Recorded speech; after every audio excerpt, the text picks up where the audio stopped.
죽은 줄 알았던 오장수가 이걸 왜 숨겨놨을까? 마광숙은 먼지를 털어내며 철제 상자를 바라봤습니다. 그 상자에서 나온 USB와 메모 한 장이 그녀의 심장을 조여왔습니다. 내가 무슨 일이 생기면 이걸 광숙이한테 전해줘. 광숙이는 알아야 해. 서툰 필체로 적힌 오장수의 손글씨였습니다. 그의 목소리가 광숙의 귓가를 파고들었습니다. 죽은 남편 오장수. 그는 정말 죽은 걸까요? 아니면 누군가에게서 도망치고 있는 걸까요? 광숙은 떨리는 손으로 USB를 노트북에 꽂았습니다. 화면에 폴더 하나가 떴습니다. 장수의 기록. 그 안에는 날짜별로 정리된 영상 파일과 음성 녹음, 문서 파일들이 담겨 있었습니다. 무작정 첫 번째 파일을 클릭했습니다. 화면 속 오장수는 그녀가 기억하는 그 모습 그대로였습니다. 다만 그의 눈빛엔 불안이 감돌고 있었습니다. 광수가 이걸 보고 있다면 나는 이제 막 사라졌을 거야. 처음엔 믿을 수 없었습니다. 장수는 늘 말없이 묵묵히 가족을 위해 일하던 남자였습니다. 감정 표현도 불평도 없이 책임감 하나로 살던 남자였습니다. 그런 그가 카메라 앞에서 떨리는 눈으로 말을 잇지 못하고 있었습니다. 장수의 영상은 점점 수상한 이야기로 넘어갔습니다. 그는 독고타기 과거에 벌였던 불법 양조 거래에 대해 알고 있었고 그 증거 일부를 USB에 담아놨다고 했습니다. 장수가 술도가를 지키기 위해 그리고 가족을 지키기 위해 무언가를 감추고 있었다는 사실이 광숙의 마음을 찔렀습니다. 광숙은 당장 한동석에게 이 사실을 알릴까 고민했지만 며칠 전 박정수의 병세를 확인했던 날을 떠올렸습니다. 그날 박정수는 약통을 감추며 조용히 말했습니다. 사람은 말이지 진실보다 모르는 게 나을 때도 있어. 그 말을 곱씹던 마광숙은 이 비밀을 함부로 드러낼 수 없다고 느꼈습니다. 하지만 그날 밤 USB 속 2020년 11월 28일이라는 영상 파일이 그녀의 결심을 무너뜨렸습니다. 내가 죽는다면 그건 사고가 아닐 수도 있어. 광수가 미안하다. 그리고 고맙다. 죽기 전 며칠 전 촬영된 영상이었습니다. 장수는 자신이 위험해질 것을 알고 있었습니다. 그의 표정엔 두려움이 아닌 오히려 다짐이 느껴졌습니다. 죽음을 앞둔 사람이 가질 수 없는 평온함이었습니다. 그는 모든 걸 받아들이고 있었습니다. 광숙은 새벽까지 잠을 이루지 못했습니다. USB를 노트북에 다시 꽂았지만 다음 파일은 열리지 않았습니다. 암호가 걸려 있었고 GJ-11-50이라는 알 수 없는 문구만 남겨져 있었습니다. 다음 날 술도가에 들른 고자동은 광숙의 표정이 평소와 다름을 눈치챘습니다. 무슨 일 있으슈? 얼굴에 써 있어요. 밤새 한숨도 못 잤다고. 광숙은 대답 대신 물었습니다. 예전에 장수가 무슨 일에 휘말린 거 본 적 있어요? 고자동은 한참을 망설이다 입을 열었습니다. 술도가 뒤에 장수랑 독고타기 단둘이 말다툼하는 걸 본 적 있어요. 꽤 심하게요. 그날 이후 장수가 한동안 말이 없었어요. 광숙은 심장이 철렁 내려앉았습니다. 그렇다면 이건 단순한 실종도 사고도 아닌 사건일 가능성이 크다는 말입니다. 같은 시각 LX 호텔의 회장실에서는 한동석이 박정수의 진단서를 들여다보고 있었습니다. 그는 박정수가 치매 초기 진단을 받았다는 사실을 며칠 전 알게 되었지만 광숙에게는 아직 말하지 못하고 있었습니다. 박정수는 아무 말도 하지 않았습니다. 박정수는 조용히 말했었습니다. 괜히 걱정 끼치지 말아라. 지금 광숙이도 버거운 일 많잖아. 그 말이 틀린 건 아니었지만 한동석은 어딘가 마음이 무거웠습니다. 그는 생각했습니다. 지금 말하면 광숙인 또 무너질지도 몰라. 한동석은 그녀를 지켜주고 싶은 마음이 더 컸습니다. 며칠 뒤 광숙은 GJ-11-52 무엇을 의미하는지 고민하다가 장수의 낡은 수첩을 펼쳤습니다. 그 안에는 공장 장부라는 메모와 함께 2011년 11월 5일자 기록이 보였습니다. 광숙은 깨달았습니다. GJ는 공장장 11-50은 날짜를 뒤섞은 것이었습니다. 그리고 장부 속엔 독고탁의 이름이 여러 번 등장했습니다. 납품대금, 비자금, 수상한 입금 내역들. 광숙은 USB의 두 번째 잠긴 파일을 해제했습니다. 그 안에는 독고탁이 신라주조 직원들과 나눈 대화의 녹취가 있었습니다. 술도가 쪽 애들 조용히만 있으면 되는 거 아냐? 괜히 뒤집지 말고. 장수 그놈 자꾸 캐물어. 조만간 정리해야겠어. 순간 광숙은 온몸이 굳어버렸습니다. 남편은 죽은 게 아니라 정리당한 것일 수도 있다는 사실. 그녀의 두 손은 떨렸고 심장은 빠르게 뛰었습니다. 그러나 울지 않았습니다. 지금은 울 타이밍이 아니었습니다. 그녀는 조용히 한동석을 찾아갔습니다. 그리고 말했습니다. 회장님, 제가 USB 하나 보여드릴 게 있어요. 그런데 이거 보시고 나면 그동안 믿고 있던 게 다 바뀔 수도 있어요. 광숙이 꺼내든 USB를 바라보는 한동석의 표정은 굳어 있었습니다. 하지만 그보다 먼저 그들의 뒤편에서 낯선 눈빛으로 그 장면을 지켜보던 사람이 있었습니다.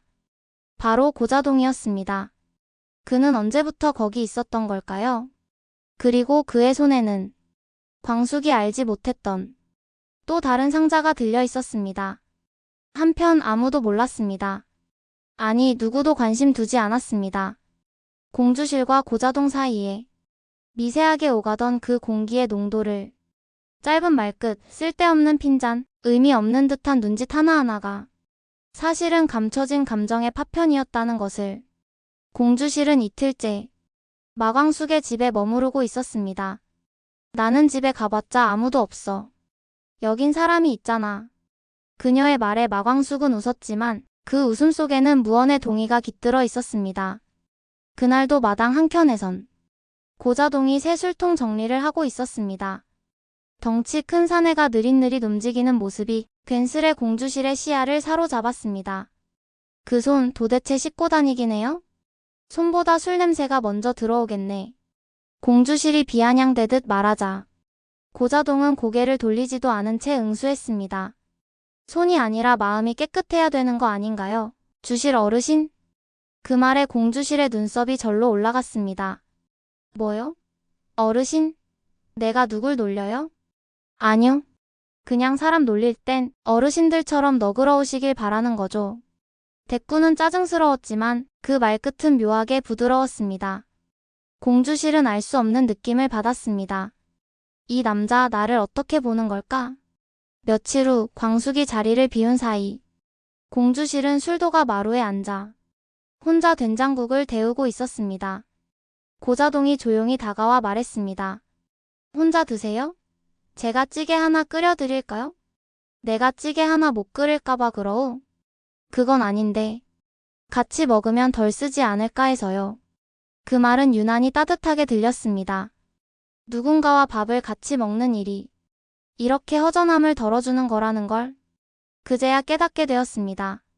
공주실은 대답 대신 된장국을 가만히 밀어 고자동 앞으로 내밀었습니다. 그날 밤 그녀는 잠들지 못했습니다.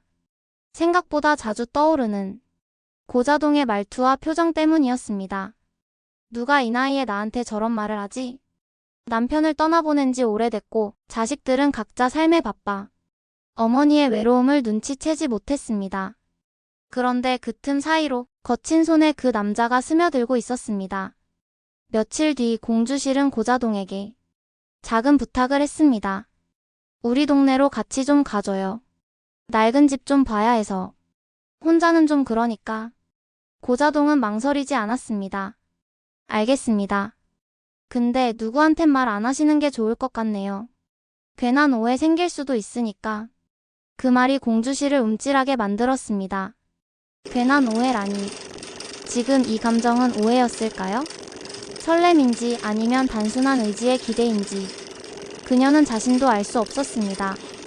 하지만 고자동이 옆에 있다는 사실 하나로 걸음이 가벼워졌습니다.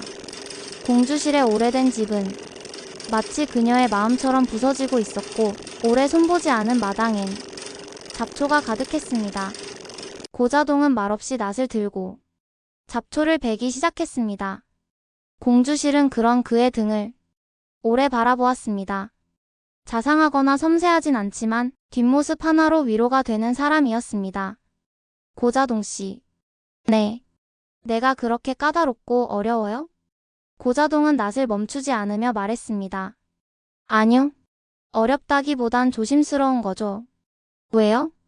사람이 나이 들수록 가벼운 마음으론 다가가면 안 되는 사람이 있잖아요. 실수하면 서로 평생 어색해지니까. 그 말에 공주실은 더 이상 묻지 않았습니다. 그가 조심스러운 이유를 굳이 듣지 않아도 알 것 같았습니다. 자신이 그만큼 특별하다는 뜻이라는 걸. 하지만 동시에 그만큼 가까이 가기 어렵다는 사실도.